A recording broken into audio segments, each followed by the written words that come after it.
Hello and welcome to Nationwide on the network service of the NTA. I am Dennis Adegunloye. We'll begin with bilateral relations as Nigeria is hoping to expand its $1 billion trade volume with Japan as it also leads the African agenda to the 2025 Tokyo International Conference on African Development, TICAD. President Bola Tinubu, in his first appearance, is leading Nigeria's delegation to the 9th edition of the conference, opening this Wednesday in Yokohama. We'll bring you this report in the course of the bulletin. In the meantime, Nigeria and Brazil have taken a major decision to reinforce their bilateral cooperation with agreements signed in 5 major areas of collaboration. President Bola Tinubu and his Brazilian counterpart, Luiz Inácio Lula da Silva, both expressed readiness to grow the relationship for the prosperity of both countries. State House correspondent Musbao Danmahab reports. The Brazilian government deployed full military honors for the arrival of the Nigerian leader at the Palácio do Planalto, the Brazilian presidential office. Every step of President Bola Tinubu was aiming higher at a more strategic relations between two countries of similar features, hoping for a greater future together.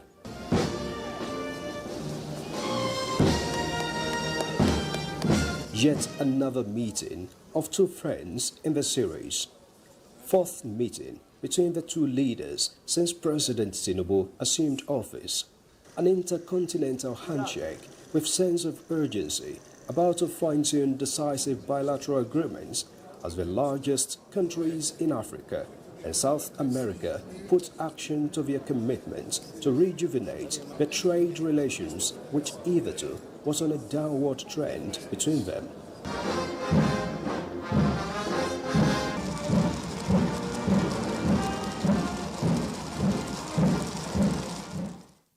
A private meeting and then a bilateral one between the two teams culminated in signing of agreements on 5 areas.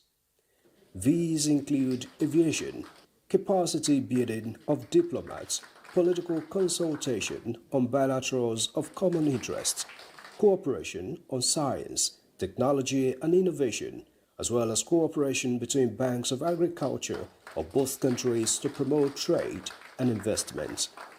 We've elevated this promise to the path of reality, as you've seen in the various MOU already signed. Today, we are fighting and working hard to bring our sovereignty to the level of expectation that we as a nation, an African nation, the most populous country, the most dynamic country, Nigeria, to share with Brazil what we need to share among each other. Technology transfer, economic renaissance that will be beneficial to the two countries. Let Brazil continue to widen the opportunity for us to embrace Africa. Africa is the new frontier. Focusing on technology and knowledge transfer in manufacturing, both leaders believe their countries will henceforth harness their resources to grow their economies and peoples. If we can mitigate all problems and eliminate, the peg and make the business transparent and support our aviation industry, it will blossom. And aviation will propel additional opportunity for business to grow, culture to succeed, and everyone to benefit. Brazil has an obligation to help the African continent achieve the same development we have achieved here. We've thought about this for a long time. It didn't work out, but now, President, You can be sure that your visit to Brazil today definitely signifies Brazil's return to the African continent, not as a country seeking a hegemonic relationship with anyone, but as a country seeking a relationship of solidarity, fraternal, and equality, focused on the growth of the African people and the growth of the African Brazilian people. With the commitment serially demonstrated by both leaders and agreement signed in key areas, they expressed belief that the partnership will go to an enviable level amongst the Committee of Nations.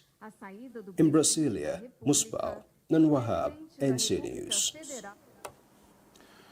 Meanwhile, the Minister of Defense, Mohamed Badaru Abubakar, has held a high-level bilateral meeting with his Brazilian counterpart, José Múcio Monteiro Filho, in Brazil, to strengthen defense relations and advance defense industrial cooperation, maritime security in the Gulf of Guinea, among other defense-related issues.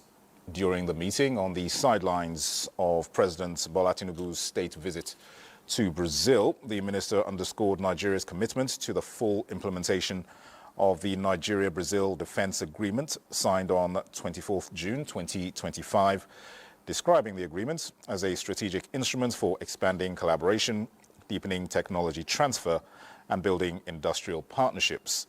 He stressed that sustained cooperation in maritime security, counter-terrorism, and defense industrial innovation aligns with President Tinubu's renewed hope agenda, which places national security and self-reliance at the core of Nigeria's development strategy. Both ministers agreed to establish a structured defense dialogue framework to ensure continuity, accountability, and tangible outcomes. And in another development, the federal government has signed a bilateral air service agreement with Brazil, paving the way for direct flights between Nigeria and Brazil. The agreement, signed by the Minister of Aviation and Aerospace Development, Festus Keyamo, and Brazil's Minister of Transport, Silvio Costa Filho, in the presence of the two leaders, establishes a new framework for direct air connectivity between the two nations. Special advisor on media to the minister, Tunde Moshood, in a statement says the agreement is a strategic milestone that underscores the President Bola Tinubu administration's commitment to expanding Nigeria's global partnerships and creating enabling environments for commerce and mobility. The BASA agreement is expected to foster stronger economic integration, facilitate cultural ties, and enhance diplomatic cooperation between both nations. The two leaders lauded the partnership, emphasizing readiness to deepen ties in multiple spheres, including aviation, agriculture, and infrastructure development. The agreement, which was signed during President Tinubu's state visits to Brazil, underscores the importance of formalizing the BASA agreement as a significant step in strengthening bilateral ties between the two largest economies in their respective continents. Now back here, an Abuja-Kaduna-bound train has derailed, leaving passengers in panic. The incident occurred around 11 a.m. between Kubwa and Asham stations. Managing Director of the Nigerian Railway Corporation, Kayode Okpefa, has confirmed the incident, saying medical personnel and nearby hospitals have been mobilized to respond effectively, and security personnel are on the scene to ensure passenger safety. Efforts are underway to relocate passengers from the scene. So far, there are no confirmed reports of any casualties.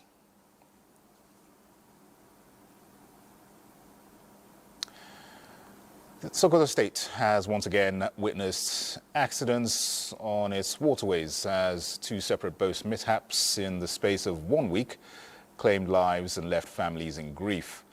The accidents have renewed concerns over safety on river transports, even as governments and emergency agencies step up responses. Abdullahi Umari Laldu reports.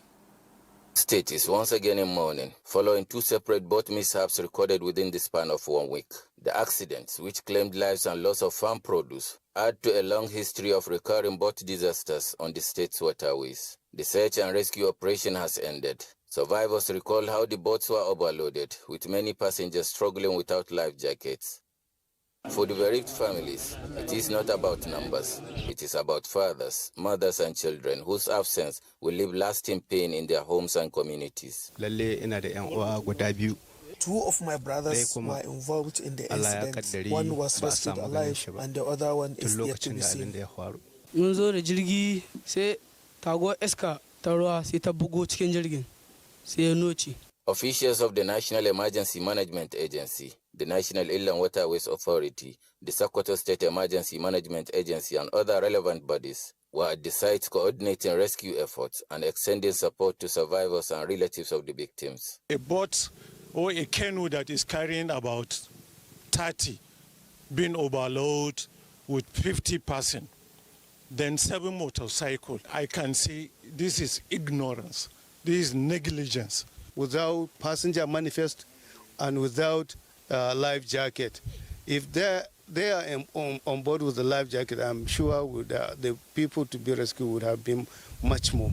The Sokoto state government also visited the affected areas, commiserated with the victims' families, and provided relief materials. But for residents who rely daily on river transport, the sorrow of these losses is a stark reminder of the urgent need for stronger safety measures and effective enforcement to prevent further mishaps.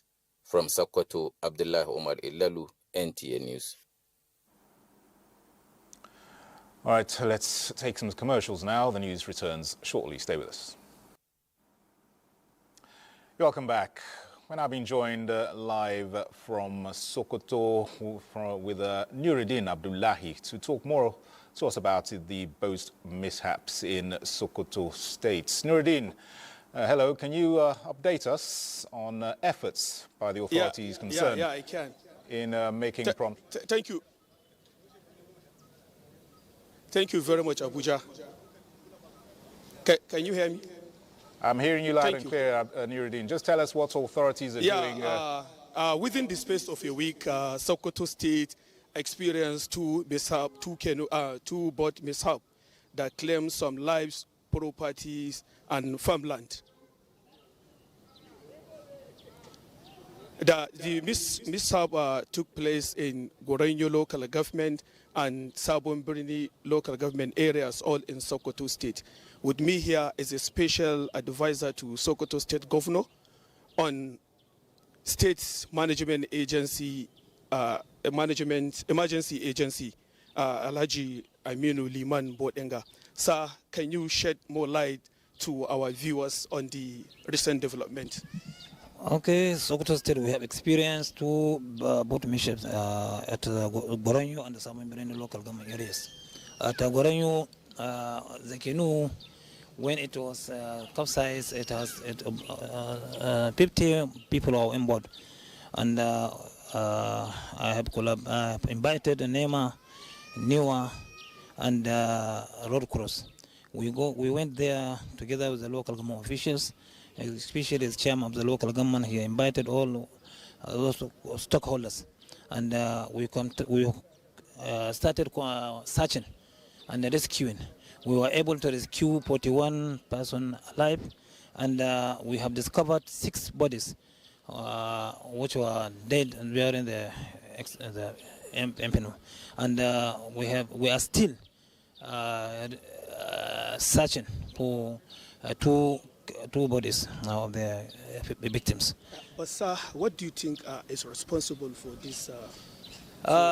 In case of Gorenyo, it is overloading, because the canoe is supposed to carry only 20 people, but it was discovered that about more than 50 people on the boat during the mishap. Therefore, we use this opportunity to warn the operators of the canoe that they shouldn't overload the canoe, and they shouldn't allow underage boys to operate the canoe, especially during this period where Bakalori and Gorenyo dams were open and the water is too much and it's strong now. What about what of the development in Sabon? Okay. In Sabon local government, I think the canoe only 28 people are on board during the canoe, and even in Sabon we discovered that 6 people were dead. and died. And we were able to rescue 19 people alive, and we are still searching for 6 people who are still not found. Thank you very much for thank you very much for updating our viewers on the recent development, Honorable Sir. Definitely, I want to add more about the cooperation given by the state government, because we are able to avoid this phenomenon.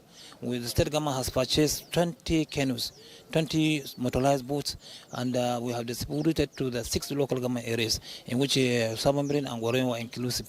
And the rest were Shagari, Gourno,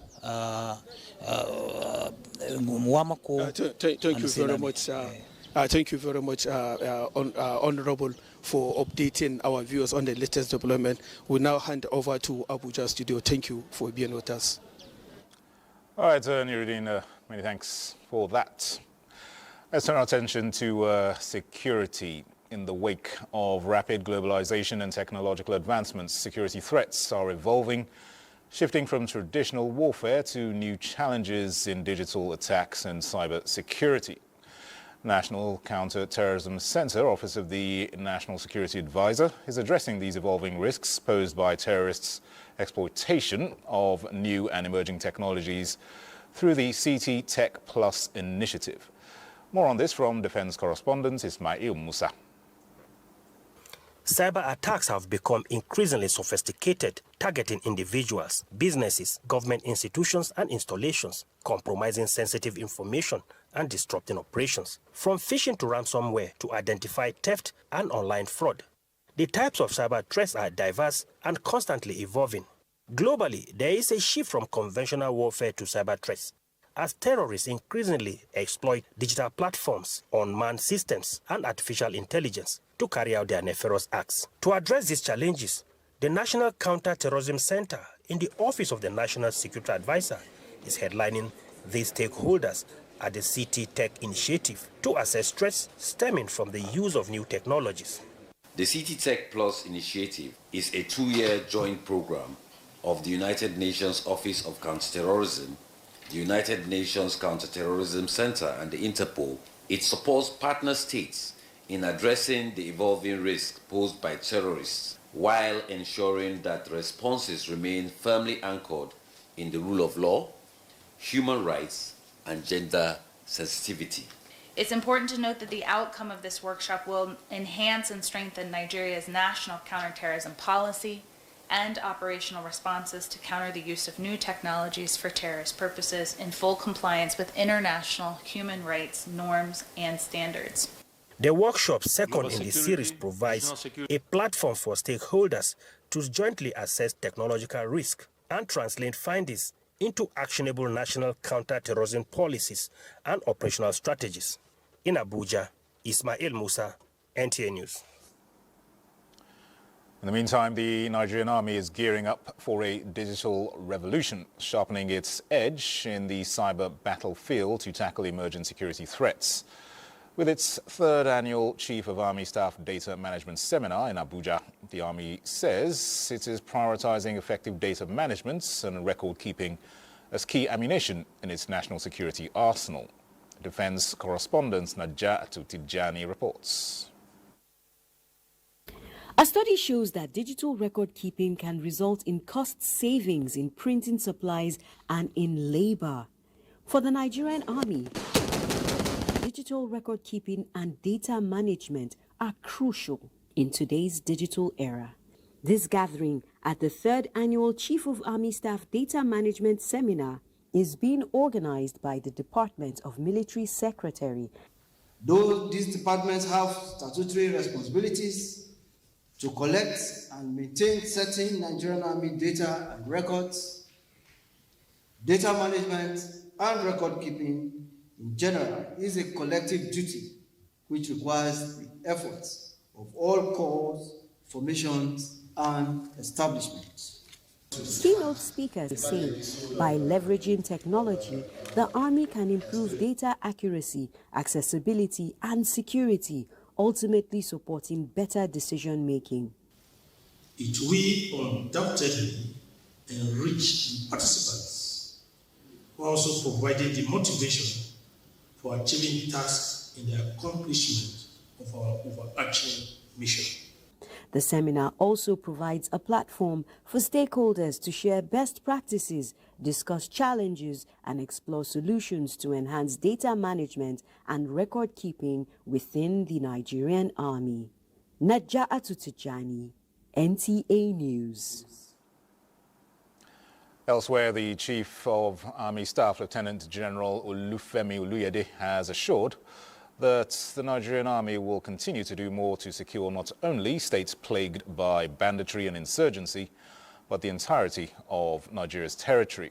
This assurance was made during an operational visit to Katsina State at the Government House. Awal Haliru reports. The Katsina State government acknowledged the support of the Nigerian armed forces in the ongoing onslaught against banditry and kidnapping, which has led to the recent success in rescuing kidnapped victims and eliminating bandits' enclaves in the state. The visit of the Chief of Army Staff was to convey collective condolences to the state for the loss of lives recently, which he described as sad and unfortunate. He also sought to synergize efforts to address the challenge of ending banditry and insurgency while seeking for more support from the state government and people of Katsina State in areas of intelligence gathering. Because the fact is that we're just fighting our own people. That is the truth. The enemy is within, and it's important for us to fish out these enemies of state and see how we can deal with them decisively. Going forward, I just want to register the fact that we'll do our best, we'll do more to secure Katsina State, not only Katsina State, the entirety of the Nigerian space. People have cried out, and now that we have this powerful delegation sent by the federal government to come and reassess our situation and provide additional support to our people.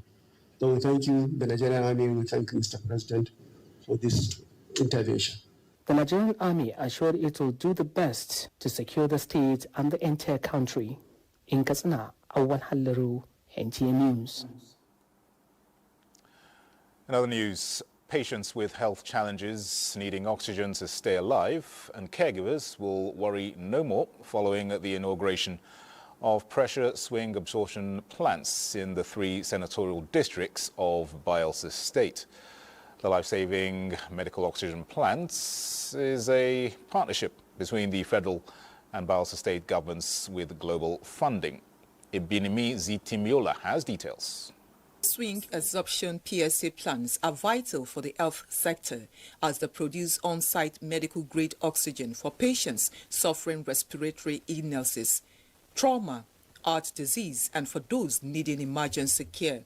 Despite the all-important life-saving function of medical oxygen, it is largely unavailable in public healthcare facilities in Bayelsa State, leading to the loss of lives, especially of indigent patients and rural dwellers. Went as far as to Port Harcourt, even sometimes to Abia State, to get oxygen. With the inauguration of the pressure swing absorption PSA plants in the general hospitals of Sagbama and Brass, as well as the Federal Medical Center Yenagwa, covering the 3 senatorial districts, stable, cost-effective and safe alternative to liquid oxygen can now be generated on site and on demand to save lives. This project is on now. I know that by God's grace, we will not have deaths because of hypoxia. The plant carries a warranty period of 5 years maintenance. And apart from the PSA plants, also donated is the generator. We thank the Honorable Commissioner for Health for being a pioneer in pressuring the Federal Ministry of Health and, of course, our partners in providing these for our people. We affirm the dedication of the Ministry of Health under the Assured Prosperity Agenda to continue to do well within our powers to build a resilient and robust healthcare system. I thank the Global Fund for this initiative. The partnership between Global Funds, the federal and Bayelsa State government is also providing technical training for personnel that will man the facilities. Ebinini Zitimiola, NTA News. The Nigerian Electricity Regulatory Commission, NERC, has transferred regulatory oversight of the electricity market in Bayelsa State to the State Electricity Regulatory Agency in line with the 1999 Constitution as amended and the Electricity Act 2023. NERC directs Port Harcourt's Electricity Distribution Company, PLC, to incorporate a subsidiary that will assume responsibilities for intrastate supply and distribution of electricity in Bayelsa State.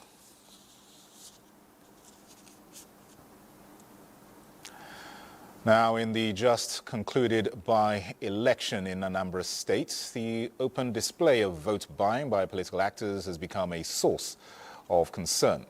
Ahead of the governorship election in the state, Daniel Ukpai interacted with stakeholders involved in the electoral process and measures to curb vote buying. Vote buying has become one of the biggest threats to Nigeria's democracy. On election days, the power of choice is often exchanged for a few thousand naira, food items or material gifts. What may seem a small transaction at the polling unit has far-reaching impact on governance and development. But the point is that those old women, those people, indigent people, people who doesn't have money, some of them believes that day they will make like 5,000, 10,000 for them to use to cook. So it's been a challenge, but I know that fundamentally there are many dimensions to it. I think it's a deficit of governance. It's supposed to be by choice. You know, when you see a candidate that has potential to give what it takes, then, and you like the person because you want Nigeria to move forward, then you go for it. It weakens institutions, erodes trust in the electoral system, and promotes mediocrity in leadership. Vote buying is democracy for sale, and the citizens end up paying the price. How we can solve the problem is not through coercion, it's not through arrest. It's a matter of setting aright the minds of the people. When we eat that money that he gave you that day, maybe 5,000, 10,000, it won't even last you for 1 week and the money has finished. Innovation and technology is one of the most interesting things that is changing the global economy. So I believe that the government should look into it. To counter things like this, we just need technology. For Nigeria's democracy to thrive, elections must be driven by conscience, not by currency. In Oka, Daniel Ukpai, NTA News. Well, let's stay in Oka, where Daniel Ukpai is standing by to give us further updates on efforts to curb this menace in the electoral process. Hello, Daniel. What else can you tell us about efforts of government to curb vote buying in the state? Once again, and welcome to Oka, the Anambra State capital. We're in the last election that just threw up and eating some practices which political analysts have said, if they are not nipped in the bud, could stand against democratic culture in Nigeria. And one of them specifically was the issue of vote buying, which came up during the by-election. But they, however, profiled some solutions, and which include the solutions they prefer includes economic empowerment of the voters. They opine that if these voters are empowered economically, that they will not have the mind to sell their votes for a peanut. They also advocate strong enforcement of existing electoral laws, saying that if these laws are strengthened and given the necessary backup, it will deter the people from engaging in this vote buying. They also advocate for reorientation of the citizens, which they say if the citizens are given the required reorientation, it could change their mindset and make them not to sell their votes. All right. Thanks very much for that. Right. We hope that these measures will certainly have the desired results, and if not entirely eradicated, the vote buying will be at least minimized there in Oka ahead of the election. Thank you. All right, thank you. All right, let's now join Chika in our Enugu Network Center for the next set of reports. Hello, Chika, it's over to you. Chika, it's over to you. To achieve an egalitarian society, unity and development is enthroned. Legal professionals and leaders have been charged to stand against corruption, inequality, impunity, and injustice. This came to the fore at the ongoing 2025 Annual General Conference of the Nigerian Bar Association in Enugu. Chika Ugu is our guide. Declaring the conference open, Governor Peter Mba said his vision of growing Enugu State economy and making it conducive for living and investment cannot be achieved without a justice system that is fair, functional, and trusted.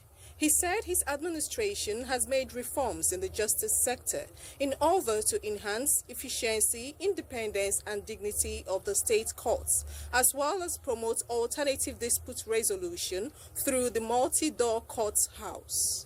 One of the reforms that I'm proudest of, we introduced real-time transcription for our courts, attaining verbatim reporting for the court, has eliminated the strain of longhand recording on judges. The founder, Economic Freedom Fighters South Africa, advocated for laws that will enthrone economic freedom, education, and liberation from Western slavery and dependence. It is a profession characterized by sacrifice, intellect, and a commitment to interpretation of the past in order to achieve justice, fairness, and victory in the present and future. Law is crucial to society because it maintains social order by setting standards. The theme "Stand Out and Stand Tall" is a major call to the legal practitioners to distinguish themselves professionally and uphold truth, ethics, professionalism, and justice. By enduring short-term challenges, Nigeria can achieve lasting improvements. A thriving agricultural sector, a transparent economy. For the legal practitioner, it motivates you, it challenges you to greater effort to be a better lawyer, to make meaningful contribution to the society. The annual conference of the NBA has over 20,000 legal practitioners from across the country in attendance. In Enugu, Chika Ugu, NTA News. Meanwhile, the ongoing 2025 Annual General Conference of the Nigerian Bar Association has provided a platform for groups and organizations to table their grievances and advocate for justice. Chimaroke Ugu reports that members of the Enugu Suburban 1 constituency of the Enugu State were at the venue to protest the continued incarceration of Bright Ngene, winner of the constituency seat at the Enugu State House of Assembly at the just concluded by-election. Placards and solidarity chants, some constituents of Enugu South Urban constituency marched to the International Conference Center, venue of the ongoing Nigerian Bar Association Annual General Conference in Enugu. They described the continued imprisonment of their son for alleged Community Development Fund scandal as injustice and intimidation. The peaceful protest, according to the constituent, is the last resort to call the attention of the NBA to the plight of their colleague, Bright Ngene, who is a lawyer. They allege that he was wrongly convicted and sent to prison by Enugu State Magistrate Court. Judicial process were not followed, and in less than 2 weeks, judgment was dispensed. Yes. And the man has been in detention since then till now. Efforts to get this into the High Court, down to the Appeal Court, have proved abortive because somehow judges are accusing themselves from the case day and night. The Chief Justice have refused to assign the case to a new judge. They pleaded that NBA should step into the matter to ensure that judicial due process is followed. I have written to every organ of NBA as we speak, but there have not been any kind of response. So we have done all we can do. We decided to resort to this issue to come and beg. We're not here to fight. We're here to quarrel. We're here to beg. Please, let this man be free so he can go and represent the people that voted him in the assembly. Bright Ngene was sentenced to 7 years imprisonment in July 2024 and still won the constituency election from prison. In Enugu, Chimaroke Ugu, NTA News. And that's it from here. Now over to Abuja, where Dennis is still standing by. Many thanks, Chika. Now, digital capacity building towards promoting service delivery within the aviation space is non-negotiable.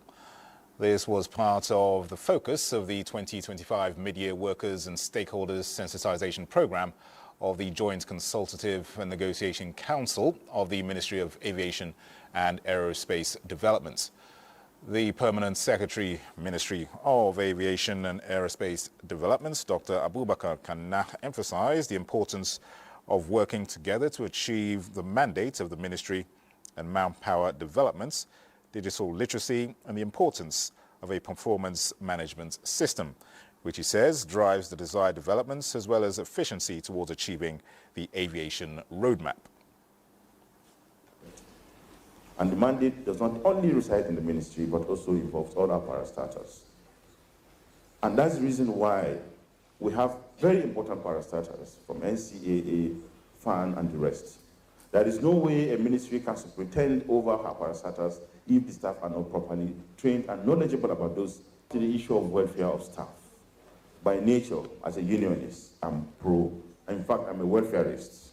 We are the heart of this industry, and therefore, our dedication, resilience, and professionalism are keys to keeping the sector on the move by closing the gap between the ministerial mandate and the minister's 5-point agenda.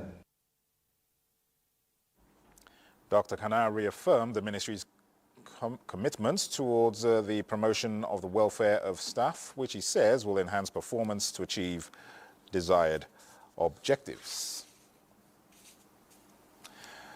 Let's now cross over to our Lagos Network Centre, where Adiola will give us our next reports. Hello, Adiola.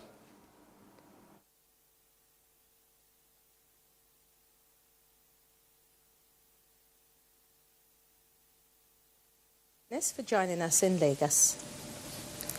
The federal government's pragmatic move to arrest the dwindling fortunes of its tertiary institutions with a 7-year moratorium on establishment of new ones is what the academic community believes will address the churning out of poorly trained but certified graduates.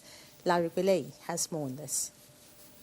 Statistics by the Joint Admission and Matriculation Board, JAMB, shows that the highest number of applicants for one federal university is 58,645, and the lowest is 42,000, while in the state-owned universities category, the highest has 79,000. Sadly, in some federal polytechnics and colleges of education, there is no application at all. We're talking about public funds here. We're talking about global standards. We're talking about global quality. We're talking about global benchmark. And we're talking about the point of takeoff. So it's important that this decision is taken so that we do not set up institutions just for the purpose of political patronage.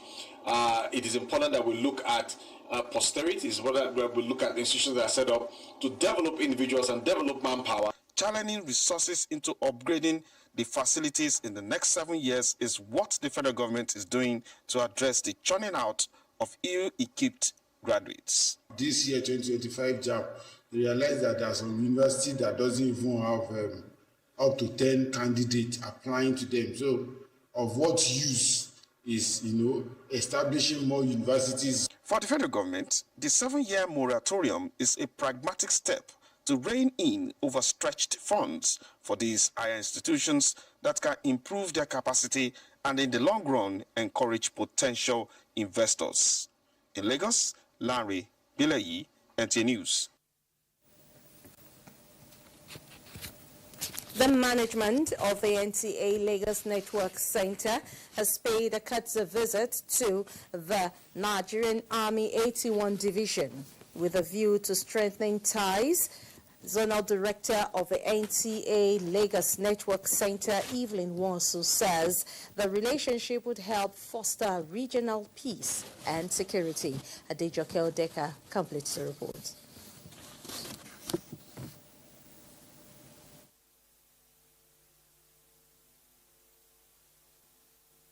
With relationship building at the forefront, the Nigerian Television Authority Lagos Network Center Zonal Director Evelyn Nwosu kicked off her engagement with a courtesy visit to the division of the Nigerian Army, recognizing the invaluable role the Nigerian army plays in maintaining peace and security in the region. We want to have a relationship where anything you do, we will be able to say. And then we want to have a security program that we have to talk about security, because NTA, if we don't talk about security, I don't know who should. We are still the government arm of broadcasting. So we want a relationship that is interactive, a relationship that is rewarding, and a relationship that will help both sides. The GOC of 81 Division, Major General Farouk Mijinyawa, who received the NTA Lagos Network Center management team, promised to ensure synergy and spoke highly of its commendable news coverage. We'll continue to collaborate with NTA for us to promote national security, especially as it affects our area of responsibility. At the end of the visit, a souvenir was presented to the Zonal Director NTA LNC by the GOC 81 Division. He also reaffirmed his commitment to more collaborative effort with the Nigerian Television Authority. In Lagos, Adejoke Odeka, NTA News. And those are the stories from Lagos. Dennis is back to you for the continuation of Nationwide. Thanks a lot, Adiola. A bit more on health now. Persons with psychological disabilities in Africa face significant challenges, including human rights violations, stigma, sexual violence and discrimination.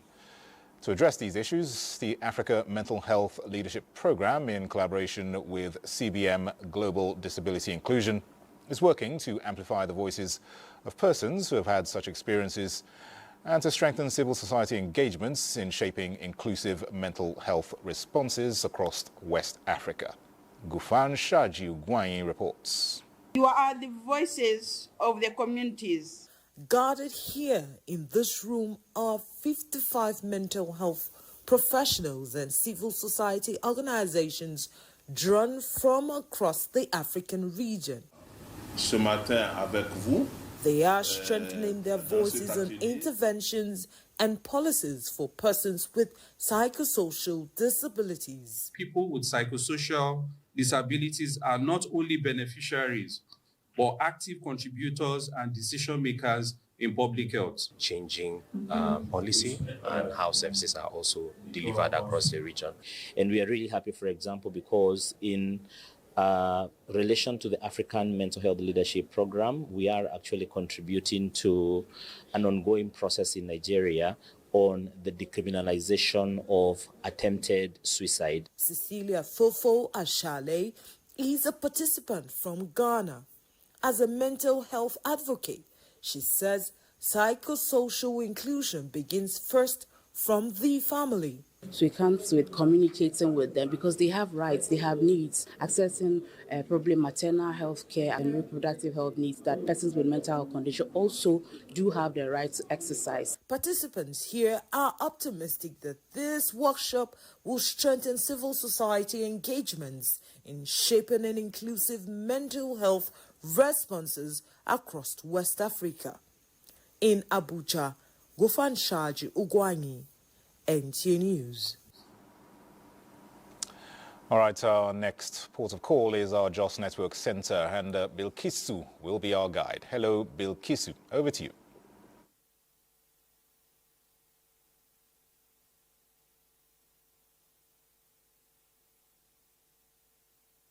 To JOS.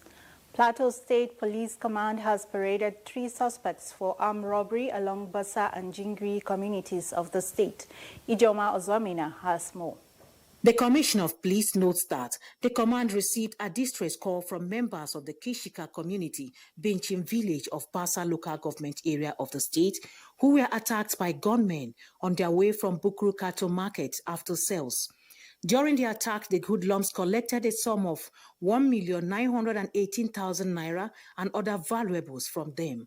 Following the report, detectives swung into action and arrested the suspects who confessed to the robberies along Bassa and Jingri communities. We have succeeded in putting an end to the activities of some criminal-minded individuals in our midst, whose perception of a decent life is to cause chaos, thereby deprive other innocent citizens of their means of livelihood. It is worthy of note that these operational successes are not only a testament of the diligence and commitment of our officers, but also the collaborative spirit of Plateau citizens. Similarly, in Langton South, upon credible intelligence, detective raided the house of a suspected kidnapper and discovered a locally fabricated rifle with an empty magazine. The CP further notes that these achievements and successes could not have been possible without support from the public and other security agencies, urging them to sustain it for a better society. In Jos, Ijoma Ozemena, NTA News. National Institute for Policy and Strategic Studies, KURU, says it is committed to the realization of its mandate of research and policy making to achieve national goals. This was at a transformational leadership course on professionalism, performance and productivity. Mary Replon Domtur has the report. The National Institute for Policy and Strategic Studies, NIPS, a premier policy think tank, was established by Decree 20 in 1979 to serve as a center for research and policy making. It serves as a center where representatives from all walks of Nigerian national life come together by way of workshops, services and other action-oriented courses, studies and conferences to analyze and exchange views as to long-term national goals. These participants were trained in transformational leadership course on discussing professionalism, performance and productivity. I'm going with so much that I know will make me a better person to impact more positively to the growth of the NTA. We go a long way in transforming our leadership style. I would want to recommend that more people in managerial positions are allowed to come in here. We learned how to be able to take decisions. The Director General, National Institute for Policy and Strategic Studies, Professor Ayo Omotayo, represented by the Director of Research, Professor Leonard Foa, admonished the participants to practice what they learned during the training in their various organizations. Trainings are meant to stimulate you, trainings are meant to drive you, trainings are made to enhance your capacity. Participants were drawn from the Nigerian Television Authority, tertiary institutions and other agencies of government. In Jos, Mary Replong Domtur, NTA News. That's our contribution from Jos. Maiduguri is standing by for the continuation of Nationwide after this break. We're glad to have you back on Nationwide. Let's now continue from Maiduguri. Borno State Governor Professor Babagana Umar Zulum has sent a delegation to Marwa in Cameroon's far north region for the sent-forth ceremony of Major General Mohamed Salih, recently appointed Chief of Army Staff of Cameroon. Pauline Kujevana completes the story.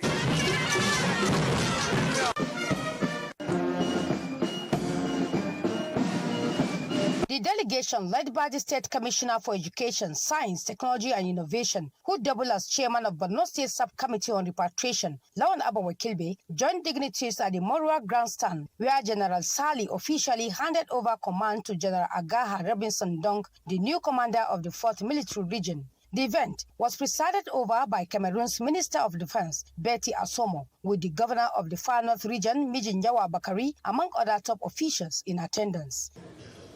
Tous nos compatriotes, militaires et civils. The children who had been abducted and held captive by Boko Haram were finally released and taken to the emergency station located 20 kilometers away between Nigeria. De nous tomber à l'instant même. Nos otages. For the past week, our forces have remained fully mobilized. The police and the international forces carried out a wide-ranging sweep of the entire area. Members of the Borno delegation included the chairman of Goza Local Government Council, Abakawu Shehu Temta, and that of Bama Moduguja, senior technical assistant Alkali Babakolo, and secretary of the Bama Reconstruction Committee, Charimi Babakura, among others. In Maiduguri, Pauline Kujevana, NTA News. We're done for now from Maiduguri. Let us at this point return to Dennis in Abuja.